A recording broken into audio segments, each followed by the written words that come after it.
If y'all ever seen a chorus line,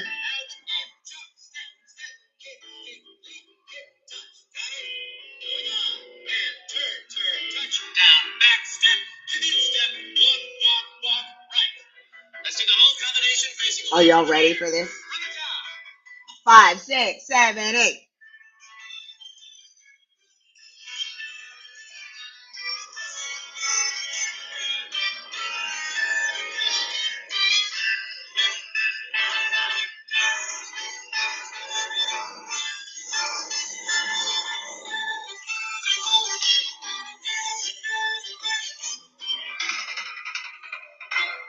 Y'all, if you know anything about me and John, we love music and we love musical theater. And now I'm on a chorus line kick this morning. But I think it's really relevant to work in HR. I'll tell you more about it. Hi, I'm Jackye Clayton. John is not here. And so there's the other part. I would love it if you want to join me. Today, I thought we would just talk a little bit, maybe a little bit of Ask Me Anything, a little AMA action, and we can talk about specific topics that you put in the chat. But then if anybody's passionate about any of those things, I'm happy to bring you online. Just send me a text there in LinkedIn, and I'll give you the link to come join me live, and we'll be able to chat about it. So those of you who know heard that I opened up with from a chorus line. And what I love about a chorus line is it's about, if you're unfamiliar, it's a play about people auditioning to be in a musical in the chorus and getting to know these various characters. And they share various stories about growing up, what it's like auditioning, the auditioning process. And it got me thinking about the world of work because I think about that all the time, but also thinking about the world of work because there's so many people that are looking for jobs. And as people are looking for jobs, really wanting the job, really wanting to get to know people and try to do their best, put their best foot forward, but then being so nervous in that one song that's like, I hope I get it, you know, that part. And I'm like, oh, that's just so nerve wracking. Of course, they go through all of the stories, and I don't want to be a spoiler alert for those who are seeing it for the first time, but hopefully that's not that many people. Maybe you're not really sure how it ends up at the end. And so I feel like it relates to how we are at work in so many ways. First, the opening line and the closing song of a chorus line is called One singular sensation, right? And the thing, if you watch it, especially as they grew, they would have hundreds of people doing the role. And you realize that all of these people that auditioned, all of this whole play that we've been watching, and none of the originality matters. None of the school and those things matter. We try to put them in a box. And I feel like we do that at work sometimes. We put people in a box and we say, okay, we want you to come as you are. Now that you're here, we want you to come as we are.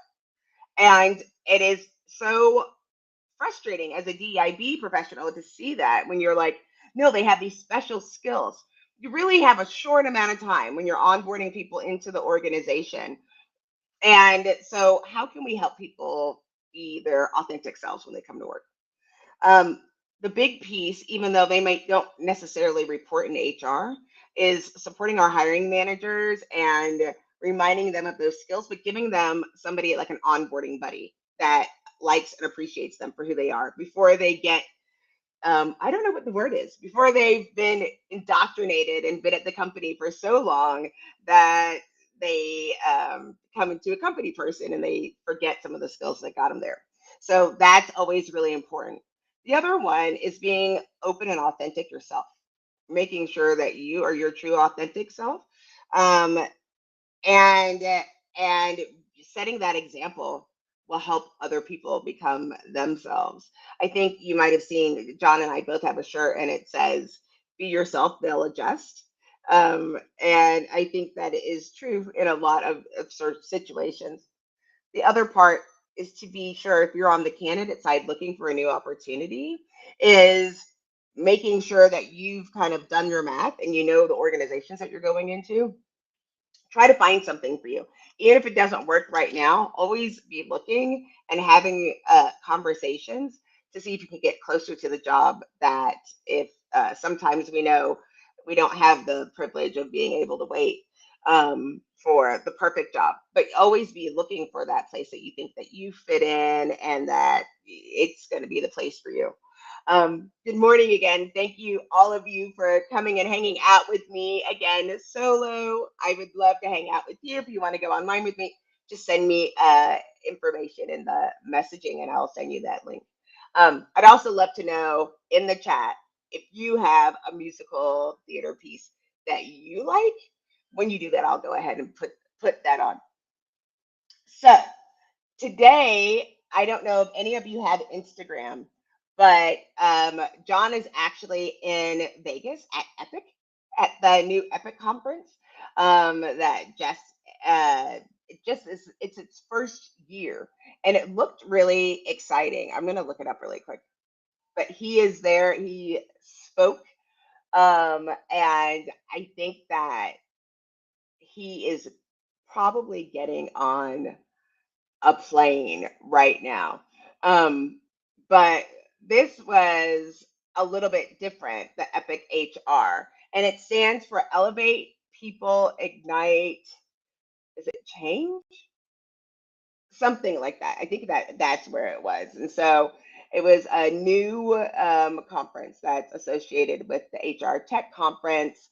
And I think it really seemed to come out of people wanting to share more things about performance, about like employer brand, just different things that were related to HR. And they wanted people to not necessarily the tech side. So what they did was they had this piece. And so they some of the topics that they were talking about that were a little bit different was let's see, optimizing talent health, employee listening programs, mental health conversations, tackling social well-being. Um, and they had really a lot of information about developing talent. I've got news, friends. Oh, good. Jamie's here. I've got news. The world of HR has changed. It's just not the same anymore. And you really have to get in there. And it's not your mama's HR department. And so it's really important as you get those things together and you understand the world of work today that you go. They even had that you go, that you're learning and you got your education so that you can help people in today's workforce. Mental health has been a large piece, but we're seeing so many people preparing the conversation. It's also why DEIB is so important, is because we're trying to get people to understand that it's okay to be different. Everybody's different. Let's talk about those things and have those conversations. You don't want to have to talk about mental health when somebody is having a mental health crisis. That is not the good time. We have to be able to practice and see exactly if, how we can be better for our organizations. I feel like it's been such a huge challenge. More recently, I don't think that we're back to where we were pre-COVID. I still think we're trying to figure out um, what our purposes are and how we can show up and what our roles within HR is going to be. I know that we at Textio, where I work, have just came out with a new performance management um, product that can help you write better performance management or better feedback. Let me know if you're interested in getting a sneak peek at that. But it's because so often, part of, in, at least in part, we don't know how to say what we want to say, right? So we either don't say it at all or we risk saying it in the wrong way. Now, we like to say, oh, bring a culture ad, but there's still laws and compliance that we have to work with. And so if you're not sure, you don't want to just send people out into the world. And how many of you audit your feedback? You really audit and look at all the performance reviews and use them to make sure that they're fair. How many of you make sure every employee is going through the same experience at work? And then, even more interesting, something that I heard the last week was, how many of you had a consideration that somebody's mental health or um, disability could be affecting their work performance, and it can be potentially alleviated with an accommodation? Those things are true. I think that I was talking with a group of HR folks, and I got really bummed out because they were talking about how so often, if you have a performance review, you have to put somebody in a performance plan. They will often come back with an accommodation request. And oh, why does that happen? Like, it actually came, like, which came first? And the truth of the matter is that once you, when you have a performance plan or a PIP, it really wakes people up to, hey, this is something of this is not working out. I'm not showing up in a way that is valued, or there's something missing for my performance, and my employer is needing something else. It doesn't always, it doesn't mean that there's a problem with the person. It just might not be the right environment. But oftentimes too, the issue is we didn't set the expectations right in the first place. And so we go through life, you have your one on ones, you talk back and forth, you accept mediocrity, or maybe the person even does even more work than they're expected because they're nervous. They're nervous that they're not going to, let me plug this in. Sorry, guys. They're nervous that they're not doing well. So then they get nervous and do so much work. They start putting all the things together, they overwork. And then from there, you're like, oh crap, I got to do a quarterly review. Uh, it's like so many people, when you talk to managers, will say, oh, I do it over the weekend, or I do it at 10 o'clock at night on a Friday, and I just finish at 10 o'clock at night on Sunday before I have to get my performance review. And when you read it, I often joke and say that they look like middle school they look like middle school yearbooks where it's like stay cool or stay never change. um and the worst feedback that you could give somebody is, hey, you're doing a great job. And I was guilty of that too when I started in the business. I really was guilty of thinking I was giving any feedback and that it was good feedback. And I realized, especially as we started working on this product, it's hard being on all the time. And so I like that you can have a little bit of a nudge. Thank you, Mark. I appreciate your comment about HR being conflicted and dealing with the intersection of feelings versus facts. True. Another thing many of you have heard me say is that people don't get into HR because they like people. People get into HR oftentimes, they started liking people, but they stayed because they like compliance and that piece. And I mean, Mark and I are around the same age, so we're come from the old school. And I hate being in those conversations where it's like uphill both ways when I was a young lad or blah blah blah blah blah.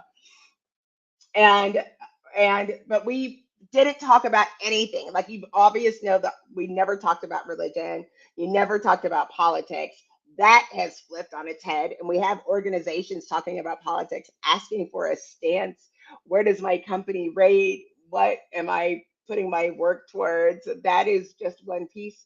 And then you have now where it's like we are opening up. And back in the day, you definitely didn't talk about mental health. Like, that definitely wasn't something that was happening at work. And now we know, especially during COVID times, it's like our organizations had to give more to our employees to take care of them. And maybe it was out of all of those years where we didn't have those conversations. Um, and it is mandatory that we look at the whole work and give them options for things that happen outside of work because that affects their daily production. Um, and then the other part is, especially when behavior has changed, I think there's also a fear of I, if I had a problem with my employee or my employee was showing up in a way that wasn't expected, it was because of me. And so I don't want to talk about it. Hey, Tammy, I like that. Congratulations, Tammy, on your new job. I saw that. We have to have coffee soon. I just saw Tammy again. We never hang out in town. I always see Tammy when I'm out of town. Um, but yeah, mental health equals I can't do my job. That's the way a lot of these things manifest, and we're not telling people the resources that they have. But it's really an important piece of our job. And when we're doing our performance review, we want that time to stick to the performance, make sure that they have their accurate job description and they're actually doing what's necessary for the job. Like, talk about the behavior and not the person during those performance reviews, right? Like, what's happening, or I see that you're coming in late. I do all these things. And like I said, especially for women, a consideration is that if you are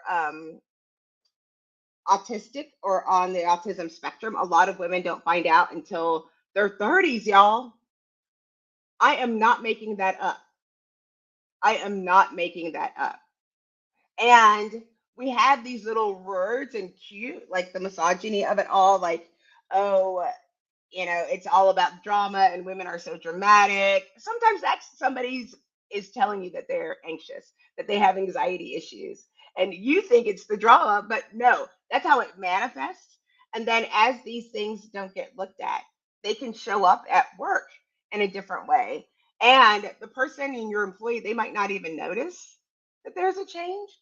And you, as their boss, it's important that you share the information with what you've noticed, the things that are great, the things that aren't going great, so that they can get better as employees.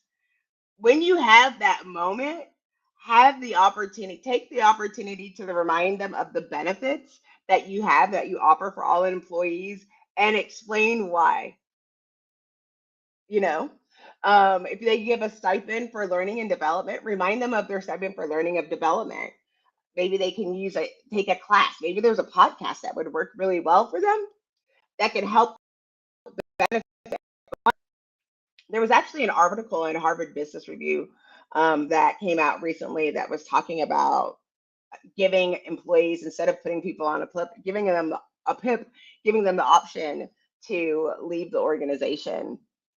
If you have seen that before, they said that even if our employees review, the majority of them are going to leave your organization anyway after being put on a PIP. Have y'all heard that before? So you go through the process, you put somebody on a performance review, and those are hard, a performance plan. Those are really hard because you have to have all of the documentation. You're putting all those words together. You're trying to come up with the actual plan. You're meeting on a more regular basis, and you want them to do well. But have a heart to heart to see if the reason that they aren't doing well is because this is not the right place for them, and see if that is what's necessary. Maybe there's another opening if you're a large enough company that offers internal mobility.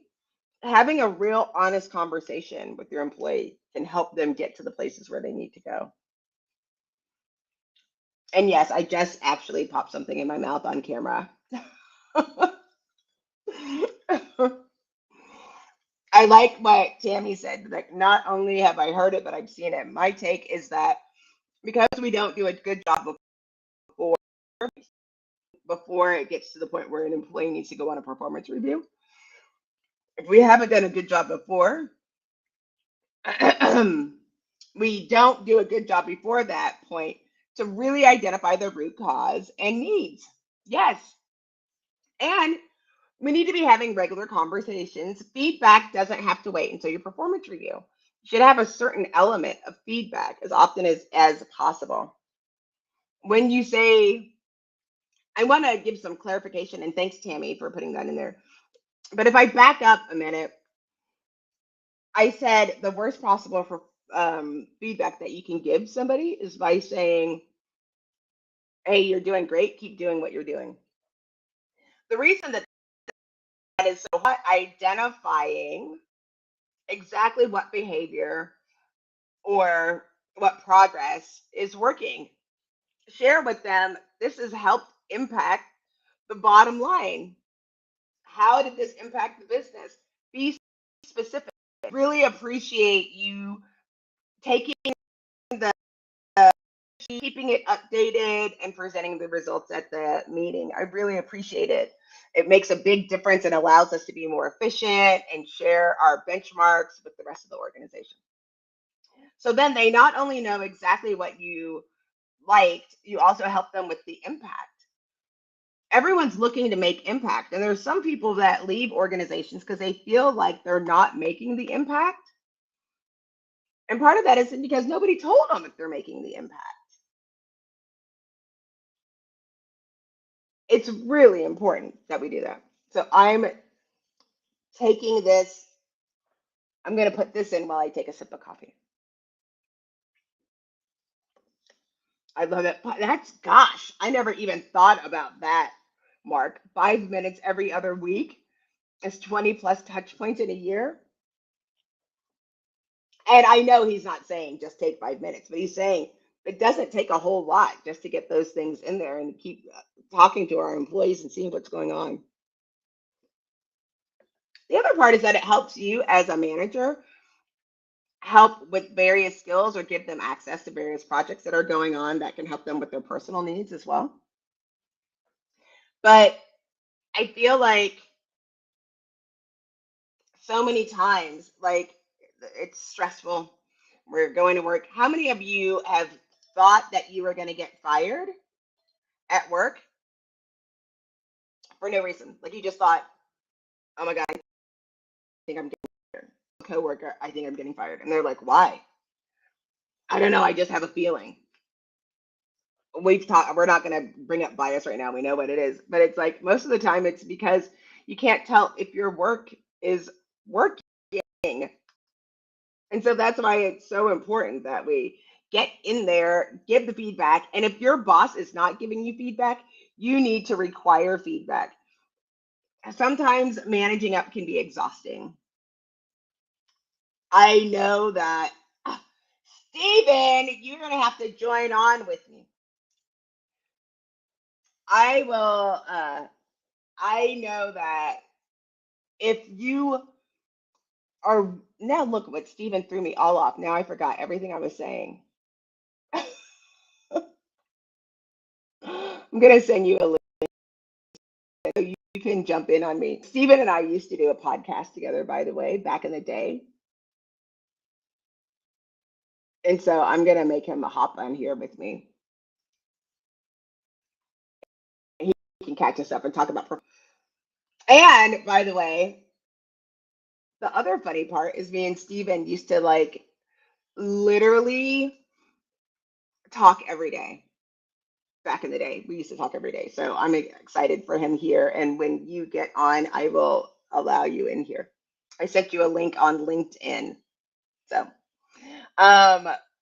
sorry, I got distracted, but when I go here, the worst feeling is when your boss schedules a meeting with no title on the meeting request. Yes, anxiety sets in. It's horrible. I don't know if LinkedIn user Kate, Rachel Kitty Couples is here. She reported to me, and one time I was getting surgery, and I had to. She knew I was out. I really didn't talk a lot about my surgery that was going on, and I remembered something like at 2 o'clock in the morning. So I sent her an email with no subject line at 2 o'clock in the morning, and it's talking about some of the requests that I did. I think she was like, I because that is the worst for me is waking up to an email or Slack message from my boss. I absolutely panic. And especially if I haven't had any feedback recently, or I'm not really sure what's going on, or if there was any changes that's been going on, because that happens too. So we'll have that piece. Also, I would love to know for those that are here, how often do you do performance reviews? And do you do them quarterly? Do you do them once a year? And how often are people getting feedback? If you're not sure what works best for your team, or you don't have you do it once a year, it's probably a good time to check back in and see if how people like to get their communication. And like I said, I will put a link for Textio, but the other part is just if you know about the performance review, use some kind of tool to make sure that you're doing well and that the performance reviews that you're giving are actually helpful. Don't wait until it's too late or you have someone that needs a performance review in order to find out, to tell somebody about what's going on or to make sure that they have everything they need to be successful. Thanks, LinkedIn user. Who I don't know who I. Just so you know, I use Restream, and when you have a chat, there's a thing that says, "Oh, I'm gonna help add people," and if you don't do it, if you don't click that link, it comes as saying LinkedIn user. Steven's here. Are you ready for me to bring you in, Steven? I can see you. Yeah, absolutely. Good afternoon, Jackye. How are Holy you? moly! We used to do a podcast, Steven. Long time Like ago. it was a long time ago. How are you doing? I had a full head of hair back then. I'm very well, thanks. And I didn't have a full head of hair back No, your hair's lovely now. then. Not that it wasn't lovely then, but it's fabulous now. You are, I'm so happy to see you. It's been forever. I used to Yeah, have, a work that didn't require that much work, job that requires lots of work. And so yeah, we used to like chat every long day. hours. How are you doing? I'm exceptionally well. I'm I have nothing to complain about. And I love to complain. I have zero to complain about. So I'd be very rude if I had anything to moan about. Everything is great in the world. Well, I would love to know because I've been Yeah. talking about feedback and all that stuff and talking about performance reviews. What is the best piece of feedback you've ever gotten? Uh, I suppose the best piece of feedback I ever got was it's probably best that you pursue your endeavors elsewhere. Uh, Awesome. Actually, no. So the very last proper job that I had was in 1993, and I went in to hand in my resignation from a recruitment agency I worked in at the time. So 31 years ago, and uh, I was doing fairly well at the time, and they were a bit shocked, and they said, "So, why do you want to leave?" And they were obviously set to talk me out of it. And of course, there were two owners of the company at the time. One was talking to me, and the other one was going through my drawers to see if there was any evidence of malfeasance at the same time. Oh my I'd gosh. I'd cleared everything out of my drawer 2 days beforehand because you never resign and have anything in your desk that you might want to hang on to. So I'd cleared everything out. But I was asked, so how do we change the situation? How do we get you to stay? And I said, well, to be honest, what I want is what you've got. You own this company, you run this company, and frankly, I'm jealous of you. And you've shown me the way. So unless you're going to give me a bit of the company, then I have to go. And that kind of shut the whole discussion down. So in terms of Mm. feedback, the only thing that he said to me then, he said, one piece of advice: once you become an employer, once you have staff working for you and it's your company, then you also become their social worker. So their problems become your problems as soon as you own a company and start hiring staff and paying wages. The second bit of advice was remember that when it comes around to paying salaries at the end of the month, they get paid first, you get paid last. So if there's no money left, you don't get anything. and if there's lots of money left, you get lots. But that's how it works when you go to be self-employed. I love that. I think that's really good advice. It's funny that you said that about just even starting and working for yourself and starting those endeavors. You're a serial entrepreneur with a million great ideas.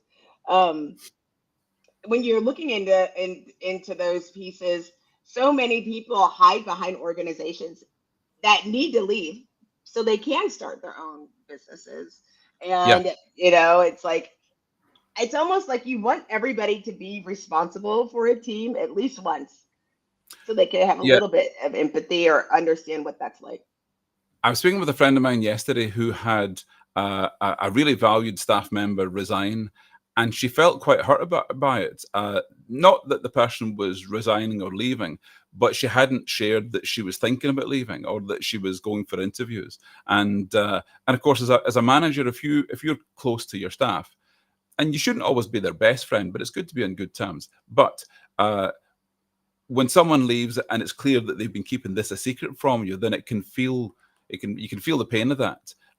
But of course, by necessity, when people are looking for a job, they have to be discreet about it, and they don't owe you the information ahead of time that they're thinking about That's going right. elsewhere, because part of the process, part of the leaving a company is leaving the manager, and the inference is that you don't want to work for that person anymore, or you want to go elsewhere, and it's a tricky thing to navigate. So recruitment by nature is a discrete process. When you're starting to look for jobs, you have to be the company person at the same time as looking for something elsewhere. So you feel conflicted. You feel like a bit of you're being sneaky.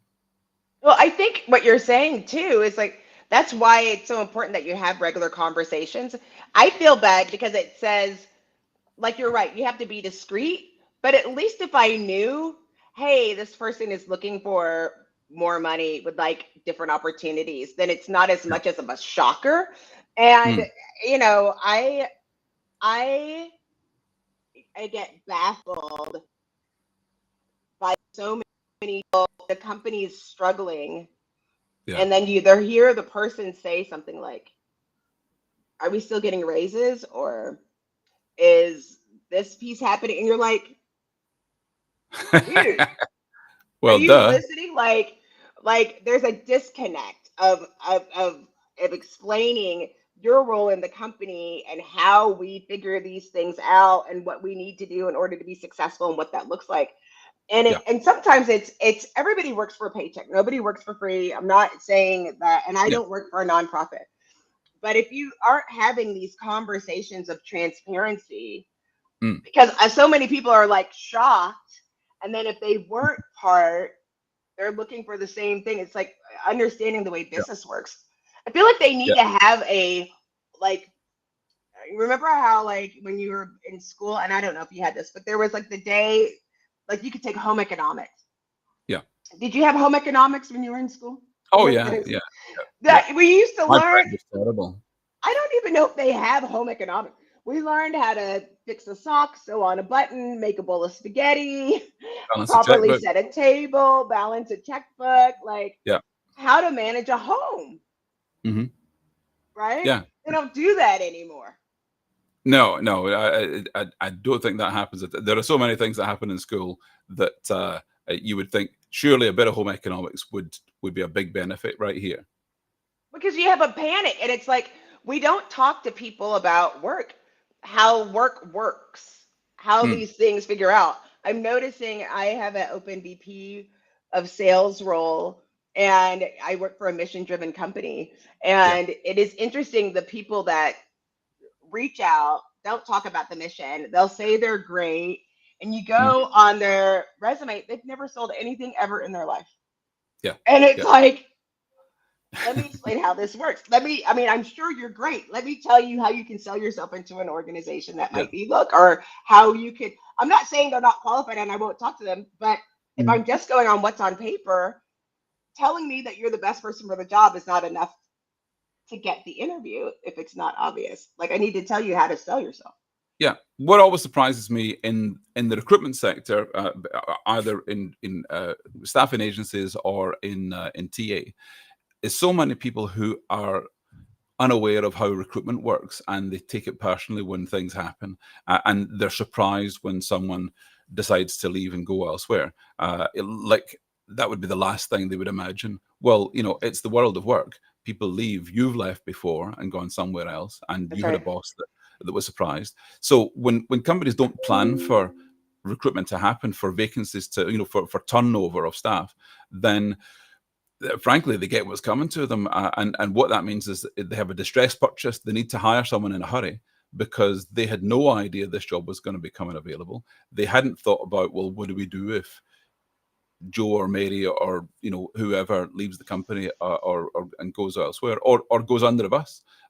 Do we have a succession plan? Do we have a pipeline of people that are coming through that can take this job either internally or externally? Do we know what the going rate is for people in this market? So yeah, it shocks me how little people are aware of the world of recruitment, and what is going through people's minds and the motivations at the point at which they're thinking about jobs elsewhere.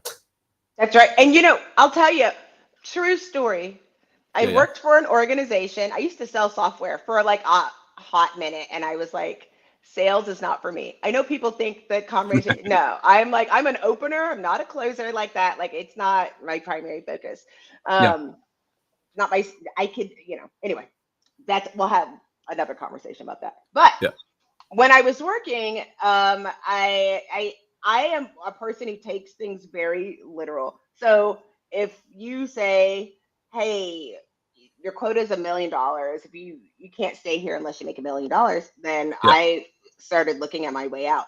I was at the organization. I had $1 million quota. I had sold about 945,000, Wow. and I started looking for another job because it was Yeah. like they were hammering and they talked about it all the time. And when I Mhm. left, the person that I worked for was so Yeah. upset that I was leaving. And what I found out was like that was the stretch goal. They never expected anybody to reach $1 million. And they were saying those things for the other stuff. And then they wanted me to stay. And I was like, for the past year, I thought I was going to get fired any second because I So wasn't, and I could knew they it was have going to be told you difficult. at some point through the process, turns out you're a great salesperson. We really value you. We want you to stay. You're good at this. And you would have to yourself said, maybe I'm good at this. Maybe I do like this. Maybe I'll Yeah. do more of it. If they would have Yeah. said, like, we know this is your first year selling software, everybody's Yeah. quota is the same, but we know right now you're not tracking. Like you see it and I see it. I know right now you're not tracking to make it, but I know that you will be able to make that in your second year. So we're gonna start now Yeah. to try. Let's see what we can do. Let's see what we can do to get the million this year. And if we, Yeah. just let me know that you're seeing and that we're working on it. I saw a report recently that it was for the UK, so I'm not sure how it applies to the US.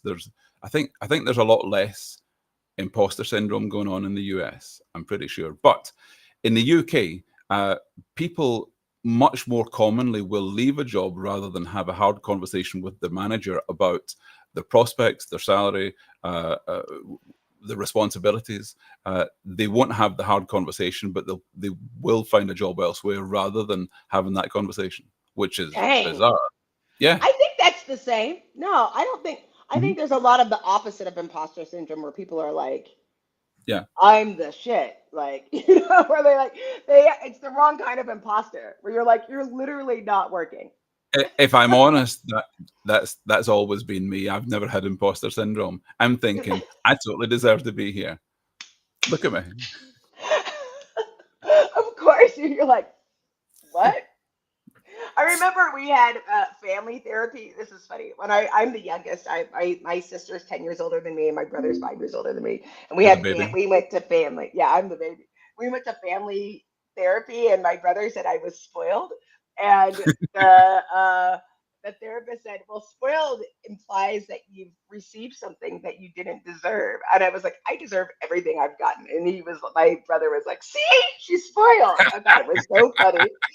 Um, but I was naive. I was naive in doing that. But I think that like so many times we're afraid. I have this book. I've been working on it with my team. It's called Crucial Conversations. And I like it. Oops. I like it because it's talking about how to talk when the stakes are high, right? When you know you're going to have a difference of opinion, Mhm. when it's really, really important that you have the conversation Yeah. and it's about something that is a potentially heated topic or whatever. And it shows you, I've had to use it so many times. It's helped with the imposter syndrome too, Yeah. where I've used it to say, and because I hate it when people tell me assume positive intent. I hate it when people tell me that, Yeah. right? When they're like, and I'm like, that isn't safe for me. But what is helpful is remember to state the point of what you're both trying to do. Yeah. I think that's what people mean when they say if it's good intent, right? Because it's like me saying, Stephen, you and I both work here. We both Yeah. want the company to be successful, right? Like, let's just start with the We'll do benchmark, it. or maybe not. Yeah, and they'd be Yeah. like, no, I hate this place. So very early on in work, and I had a bunch of sales jobs before getting into recruitment at 21. So I'd sold fax machines before they were fashionable. I sold cable TV at people's houses, and I sold advertising on the phone. But I have to mind my phone here because people don't know that's how you hold a phone. Right. Yeah, Do- like that. Doesn't you don't hold a phone like a slice of Not pizza? like this. No. That's terrible, you know. Yeah, you do. But I learned very early on that you if you walk towards the problem rather than away from the problem, then you get things resolved. And whenever I was hiring people, then I'd look for people who walk towards the problem and they don't, put it under the carpet or go in the other direction. You showed a book there. I'm going to grab a book myself. This very similar. Talking to Strangers, Malcolm Gladwell. Oh, Uh, yes. so I love my motto might well be something about talking to strangers. I love talking to people that I don't know because I'm firmly of the view that strangers are just friends that you haven't met yet, and there's so much more interesting than the people you already know. So, whenever I've been interviewing people, then I'm digging into their stories. I'm finding out all about them, and it's almost always really fascinating. But talking to strangers, having hard conversations, bringing up things that you might otherwise shy away from, almost always works out well. Yeah. By the way, I'd be remiss if I didn't say I love your glasses, Stephen. Well, I knew I had to bring my glasses game if I was going to be coming on with you because you are the. Can I just show you on the side of my desk here? I have a handful of spectacles Ah!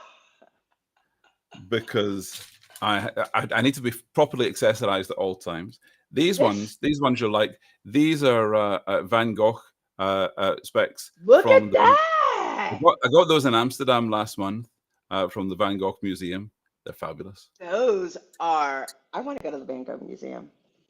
All I have are bubbles.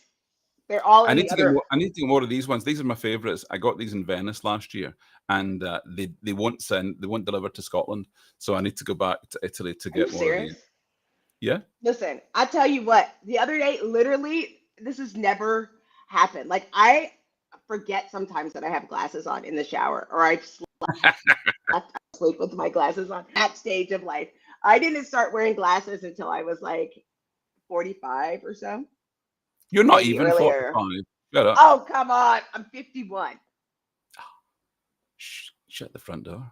I know it. And I had these I fall asleep with glasses. So, and I have a pair everywhere.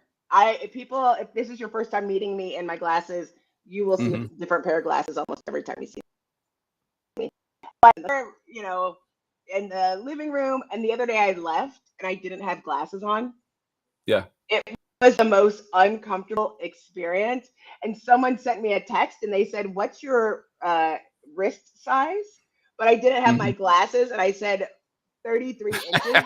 Did And you they think put they it meant in bust all size? caps. They must have known that because they put it in all caps. They were like, wrist, not. waist. I was like, oh, hold on. I couldn't read it because I didn't have my glasses on. Oh Oh, dear. well, I love that. I think that I think that you're really right. I just hate that some of this stuff can be solved with just one accommodation, with either an accommodation or conversation. Yeah, I'm going to backtrack a little bit Yeah. because we can't assume that everyone is comfortable talking to strangers. You know, in London, for example, if I sit down on the tube, I'll speak to the person next to me. I'll ask, "So where are you going?" And often they'll jump out of their skin. But that's that's kind of a London thing. But not everyone is comfortable with it, and a lot of people, frankly, would run a mile. And we don't want to force people who are not comfortable doing that to have to do that. So if No. we can find other ways in which they can have the hard conversations without crossing the line they don't want to cross. So and that might be messaging in different ways. It might be putting sending an email and being as diplomatic as possible, but broaching the subject. We want people to have the courage to do it, even if they avoid doing the face-to-face thing, because not everyone is wired in that way. And I know I'm unusual in that sense, but there are plenty of people out there who don't want to have to do that, and they might end up leaving a good job or a job that could be improved Yes. simply Yes. because they couldn't have the conversation. I have to tell you, I know people. Nobody believes me when I tell them this. I used to travel a lot, um, Hmm. and people talk to me on planes, and everyone says, "No, Jackie, it's you. You talk a lot. I know you talk." No, I promise. I think I have a kind face. People will keep talking to me on planes, and I can't tell you, like, I've met a lot of people on planes, oddly enough, that became in a relationship, or a Yeah. friendship. But there, it is not everybody is like that. Some people are terrified, like you're saying, and Hmm. the other part is that they're not sure how to articulate what they need to say, especially managing up. Culturally, a lot of times you're taught that's disrespectful to talk to your boss a certain way or question. Let me give you an example, and this will sound a bit nuts, but so my point is planning ahead. So if you need to have a conversation about something, and it might be asking for a raise, it might be asking for time off for an accommodation one way or another at work, with your boss who you think they're not going to respond well to this, then writing it down, practicing what you're going to say, just thinking about, well, how will they respond to this, and don't always assume that they'll respond in a bad way, but That's just right. let them know, look, this is difficult for me to say. Can you give me a moment while I get this out, because I'm a bit nervous? So that sort of thing. But going way back, the story I want to tell is when I was doing telesales when I was 18, selling advertising in the local in-house police magazine. Uh, to while away the hours, sometimes I would call the States. So I'm sitting in Glasgow, I'm in my office, it's raining outside, and I'm bored. So I work out the international code for the States and for New York. So 001, whatever, 212 or whatever it is. And I would then add on random digits. So I would call people, I would cold call for friends. And whoever answered the phone, I would say, "Hello, my name's Stephen. I'm in Glasgow. I'm at my office. I'm a bit bored. I thought I'd give you a call. How are you doing?" And most people would hang up, of course. Uh, but some people you get into conversation with, and it was absolutely fascinating. So there's a couple of friends I have to this day, and we're now 40 years on, that I canvassed for friendship in New York back Are you in. serious? So there's a pal of mine called Philip Hoffman. He's an actor, not Philip Seymour Hoffman. Philip Hoffman is an actor on Broadway, and various other TV shows. And he was one of the guys. And in all those years, whenever I'm in New York, I'll go and see him. He writes, I phone. We've been in touch this entire time, and it's all on account of making a cold call to a blind number to see if I could make a friend in New York. That is wild. That is, and the answer is, but if you don't know Stephen, Stephen is just a lovely person and very easy to talk to and a good listener and tells funny stories. When I need to come to Scotland, so I remember you telling me about that comedy show in Scotland, Oh yeah, and I had it like on my bucket list, and then I forgot. I have to get back into the habit of, we need to put back on our regular conversations, and then yeah. and then I won't forget. I won't forget.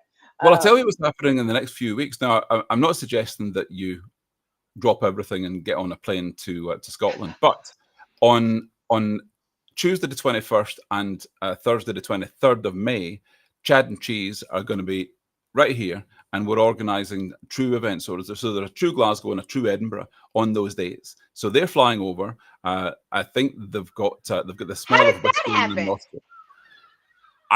Chad and Cheese. In fact, I was speaking with Chad just 2 minutes ago about this. So it's a true event. Chad and Cheese are turning up. They're going to go on whiskey tours to distilleries. They might play some golf. And there's a whole cluster of recruitment technology companies in Glasgow and Edinburgh. So you'll know of Adam Gordon. So Adam Gordon's new thing, poetry. So he's literally 2 miles that way. And there's a whole clutch of other companies who are making software for recruitment, whether it's assessment or gig jobs or recruitment recruitment agency CRMs and ATSs and video interviewing companies. There's a company called Odro who are literally 400 yards from me, and they are killing it in video interviewing software. So there's a whole load of recruitment tech going on, and Chad and Cheese are coming over for that, and Matt Alder is involved as well. So Matt Alder's the Recruiting Future podcast, so he'll be there as well because he lives in Edinburgh. Sorry, I'm talking too fast, aren't I? No, He's I in like Edinburgh. it. I'm just So laughing because I'm like, what? I need to take the chat. I need to go. So Actually, if you want to know definitely not more, gonna be able to do that, but if you want to know more, go to truscotland.com. That's TRU Scotland.com, and you'll see all the details there. that is great. See, but I mean, literally, Stephen. I mean, how long did we know each other before we actually met in person? For like Oh, a at couple of least hours. over a decade. Over a decade, yeah, 10 years. And I literally have never gone out of, only twice have I gone out of the country for a recruiting conference. You went to Barcelona that time, and I I didn't went to get to go. Barcelona, yeah. And so now I need to go and just see. There's a list of people that I need to meet besides just getting an understanding of more about what's going on. I've been Well, really. I tell you where you need to go if you can't get to Scotland, and it's short notice. I know, please come, and you can stay at mine.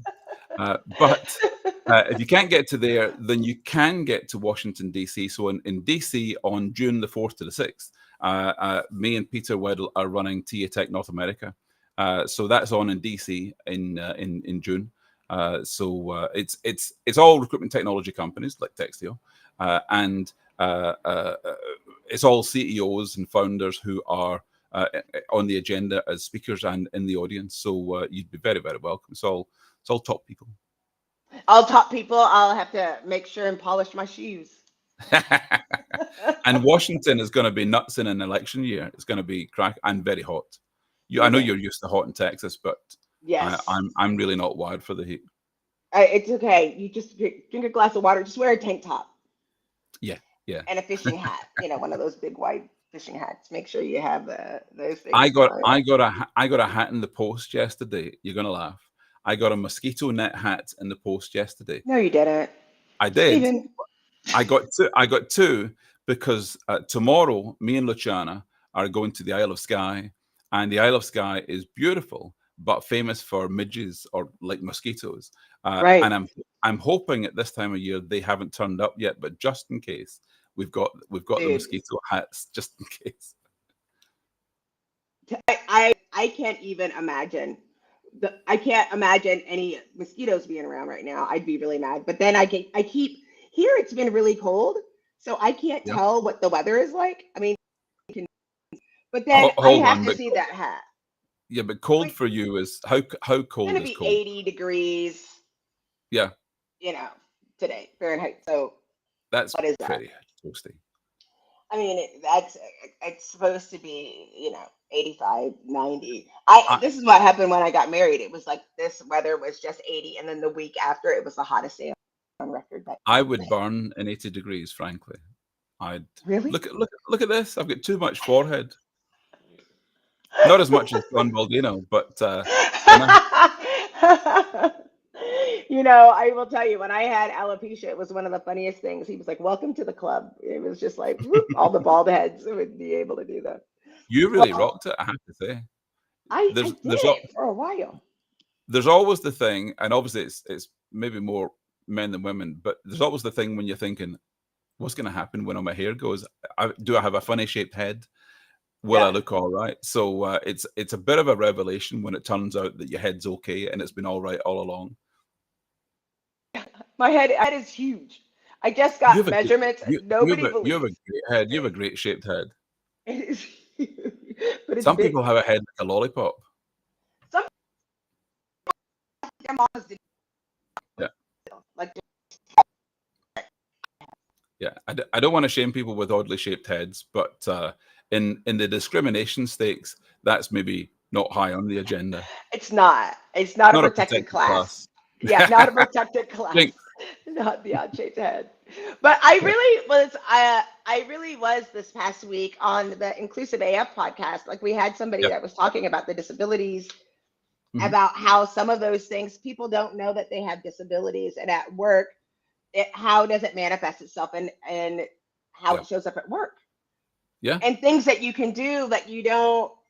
So you like you have to get regular. You have to be part of those conversations. Like you have to start, like Hmm. you said, but give multiple ways of having the conversation. Is it a Slack message? Is it a survey? Is it one on Yeah. one? Is it So giving it? let me ask Jackie, uh, do you have a disability or something that you're differently abled in that in some ways holds you back? I mean, obviously Yes, you wear glasses, so that's something. right. That's one. Yeah, But also, yeah, like I have ADHD, and yeah, also part of that, it probably leads to other things. One of the things, like I said earlier, when it was very direct, and this is a true story. I put out the diversity report every year. hmm, My first year, Kieran, who was my boss at the time, would say, "Oh, I would really like for you to do that," and I'd be like, "No," yeah. and she'd be like, "Okay," and then she'd be like, "I don't." Finally, we're like a year in, and she's like, "I don't know what I have to do to get you to write this report." Like I didn't know. I thought this whole time she was giving me an option. Like I thought she was just letting me know her preference. Like, oh, Yeah, you should have a soda with your chicken. And I'm like, no, thanks. I thought that's yeah. what was happening. And I was like, oh, what do you have to do? You have to So tell me, you weren't picking Jackie, up on the hints at all. at all for like a year, Stephen. And I Yeah, talked to her 3 times a week. I've known her for 10 years. We had to talk it for 3 weeks. And she was very clear about how she didn't always give the best feedback. And I didn't know that was it. And I was yeah. hurting and damaging my own career. I don't know what she thought I was doing. With respect, I think the onus is on the manager to be more plain spoken. I'd Yes, like you to do this. I'd absolutely. like you to do this by this date, and let me know if you need any help with it. Well, but also like now I'm in my 50s. So I can say, oh, when you say that, like, and this is what's so funny. Again, if Rachel Kitty Couples is here, the thing that was so funny with her is that I would say to her, Uh-huh. can when you have a moment, can we do this or different pieces? And she said, "Oh, I forgot. When you say that, that's not what you mean." Like, Mm. and I was like, "What do you mean?" And she was like, "When you say, when you have a moment, that means you need me to do it right now." Yeah, yeah. And I was I like, "Oh, snap. Yeah, I do mean that." I have three sisters, and they all are skilled in the art of inferring something and not saying it out loud. You know, and the line would often be said, "Well, if you don't know, I'm not telling you." I'm thinking, of course I don't know. You have to tell me. So Right. and yeah, managers often do the same thing, and they assume that you'll take the initiative, but you've not maybe been given, full permission to take the initiative. And if it's made more clear, look, when I say this, what I mean is that. And yeah, It's y- just really unfortunate. And especially like your first job, unfortunately for some people, your first job might be retail, it might yeah, be fast food or food service. And in those environments, they tell you exactly what to do, yeah, exactly the way they tell you how to dress, the they tell military you how way. to talk to people. And Yeah, so as you get older and you have different jobs and different responsibilities, they tell Mm, you less and less and less and expect you to know. And mm. so it's like, that's why, like, your manager, as a manager, you have to get feedback, but as an employee, make it your a point to get feedback, ask feedback, have those things, figure out a way to communicate. Otherwise, Yeah. I always think I was really difficult to manage just because, like, I never picked up on things that were implied. I've often gotten into conversations with people where they're asking me career advice on, things to do in certain situations. And I'm a big fan of managing your manager, knowing what makes them tick, knowing what puts them in a good mood. If they're stomping around the office with, a bee in their backside about something, then how you can deflate the situation, and ways in which you can speak to them about things. So managing up, so you need to, people should, wherever they can, try and understand their manager and what makes them tick. How can you manage their expectations of you, as well as they're trying to manage you doing your job, You know, and pays you dividends. know, I think one of the things that I do, literally, I do this, and it's a habit that I work really hard on, is that if I don't do something well, or if it's not going the way that I want it to, then I hide instead of immediately telling somebody that it's bad. And then Yeah, I it's like, if I broke the vase, then I would take the vase, I'd hide with the vase, I would try to, like, make it better. It's never going to be better. It's broken. And I would try, rather than say, I broke your vase, like, I would try really hard. And now the person thinks I'm hiding from them. And then by the time, and then I've got this broken, chipped up vase. And then it's like, why didn't you just tell me? I've yeah. wasted so much time and had so much anxiety, from just being open and transparent. And it's like, Yeah. it's a habit that we have. I Well, like the story of, someone goes on holiday and they ask a friend to look after the cat, to feed the cat, and so they get met at the airport coming back, and they say, "Is everything okay?" Well, I'm sorry to tell you that there was an accident and the house burned down and the cat died, and the person is obviously beside themselves. They're really upset. They can't take it, and after a few moments, you say, "I was only joking. The house hasn't burned down. But yes, the cat has died." Oh, thank goodness for that. oh my So God. it's a way of managing expectations by, you know, managing Don't the do that. person. Don't do that. Well, Yeah, I maybe thank maybe you, not with the Steve. boss.